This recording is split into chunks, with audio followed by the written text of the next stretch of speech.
Court में अरमान ने cafe का सीसीटीवी फुटेज दिखाया जिसमें गीतांजलि और क्रिश कैद हुए। दोस्तों, सीरियल यह रिश्ता क्या कहलाता है कि अपकमिंग ट्रैक में एक ऐसा मोड़ आने वाला है जो पूरी कहानी की दिशा ही बदल देगा। कोर्टरूम ड्रामा अपने चरम पर होगा जब अरमान पूरे आत्मविश्वास के साथ अभीरा का केस लड़ता नजर आएगा। वह अभीरा को भरोसा दिलाता है, मैं तुम्हें इस केस से बाहर निकाल कर ही दम लूंगा। तुम बेकसूर हो और मैं यह साबित करके रहूंगा। लेकिन कहानी में ट्विस्ट तब आता है जब गीतांजलि बार बार अरमान का रास्ता रोकती है। वह उसे याद दिलाती है कि वह उसकी पत्नी है और इसलिए उसे अभीरा का केस नहीं लड़ना चाहिए। लेकिन अरमान कहाँ रुकने वाला है।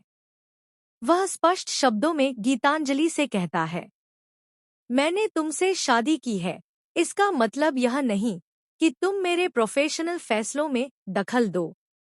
मैं जो सही समझूंगा वही करूंगा। इधर क्रिश इस साजिश का असली मास्टरमाइंड बनकर उभरता है। वह गीतांजलि को उकसाता है, जो करना है करो, लेकिन अरमान भैया को यह केस नहीं लड़ने देना। यहीं से शुरू होती है सच्चाई और झूठ की असली लड़ाई।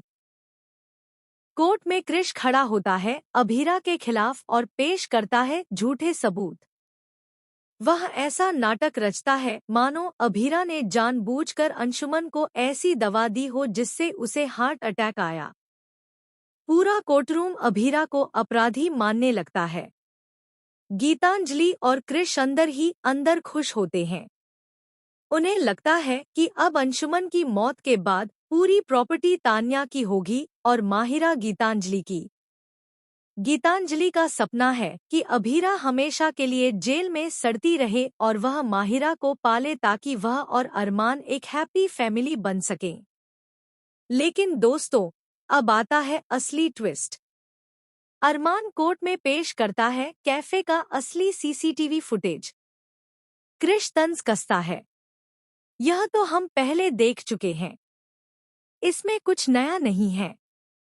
अगर अपने क्लाइंट को बचाना है तो कुछ ठोस सबूत लाओ। लेकिन अरमान मुस्कुराता है और कहता है, आपने जो फुटेज देखा वो अधूरा था। असली कहानी तो इससे पहले की रिकॉर्डिंग में है। फिर अरमान चलाता है पूरी 1 घंटे की सीसीटीवी रिकॉर्डिंग, जिसमें सामने आता है कि अंशुमन के कैफे में आने से पहले ही क्रिश और गीतांजलि वहां मौजूद थे। वहीं गीतांजलि जानबूझकर चीनी के पैकेट को बदल देती है। अरमान बताता है कि अंशुमन सिर्फ ब्राउन शुगर इस्तेमाल करते थे और गीतांजलि और क्रिश ने उसी ब्राउन शुगर के पैकेट में दवा मिला दी ताकि जब अभीरा अनजाने में उसे कॉफी में मिलाएं तो अंशुमन को अटैक आ जाए। और ऐसा ही हुआ। कॉफी पीते ही अंशुमन को हार्ट अटैक आ गया। इस खुलासे से पूरा कोर्ट हिल जाता है। क्रिश बुरी तरह घबरा जाता है, पसीना पसीना हो जाता है। उसके चेहरे पर डर साफ दिखता है। यह कैसे हो गया? मैंने तो सब मिटा दिया था। यह फुटेज बचा कैसे? लेकिन अब बहुत देर हो चुकी थी। अरमान के इस सबूत से पूरा केस ही पलट जाता है। क्रिश खुद को फंसता देख गीतांजलि का नाम भी घसीट लेता है। अब सिर्फ क्रिश ही नहीं, गीतांजलि भी इस साजिश की भागीदार साबित होने लगती है। दोस्तों, कहानी अब उस मोड़ पर पहुंच चुकी है जहां सच पूरी ताकत के साथ सामने आ रहा है और झूठ की दीवारें गिर रही हैं।